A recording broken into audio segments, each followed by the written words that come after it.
Hey y'all, welcome back to another episode of Being Her, where being her is just me stepping into my fully authentic aligned self, because I don't have to wait until step into her and access her. I'm already her in the now. And today I want to talk about how information is not actually power, structure is. See, in today's world, we have social media. So we tend to overconsume, seeing all the latest trends, all the latest information. Everything is just thrown at us. Like, I believe the studies show that we consume at least 60 pieces of content per minute. That's like every single second we're consuming something. And when you overconsume, you kind of have a hard time releasing and actually implementing. And a lot of people are, in today's time, are overinformed and they actually under implement, which means they don't actually take execution on what they're consuming. I know for me, it took me literally an entire year of consuming brand strategy, marketing, coaching, analysis, just really logistics behind everything that I'm kind of currently doing now.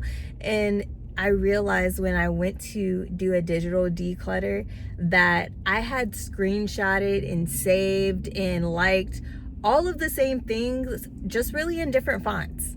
It was all the same information, and I was like, you know what? I have to actually utilize the information that I have been learning, because do I really know it if I'm not actually putting it to use? And the danger of consuming without structure is you get burnout, you get overconsumption, and you get a feeling of fatigueness that you can't actually move forward, and it keeps you stuck, and it keeps you in a repetitive cycle of constantly consuming, constantly feeling a fear of FOMO, constantly being able to take in something but not actually utilize the information to your benefit.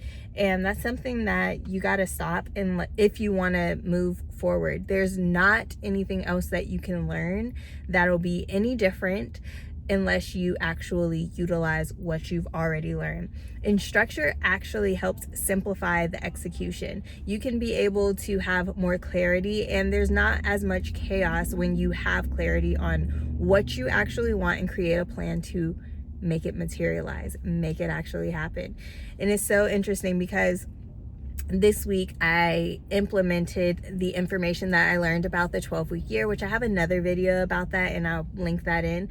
But I actually went ahead and did my annual calendar, and I broke it down into my 4 periods of 12 weeks. And basically, if you don't know what the 12-week year is, a little short verb of it, or a little short blurb of it, is basically anything that you can do within a year, you can do within 12 weeks. And instead of making something happen within a month, you make it happen within a week. This not only allows you to focus on the things that are most essential, but it has enough urgency in order to get it done, but enough time and leeway to, just move some things around in case everything doesn't go plan to a T. But the idea behind it is focus on execution, focus on implementation, and focus on whatever plan or strategy you have to get from point A to point B. So for instance, I think one of my goals for this first 12-week period, which would be from January to March, is to have my credit score at least a 720.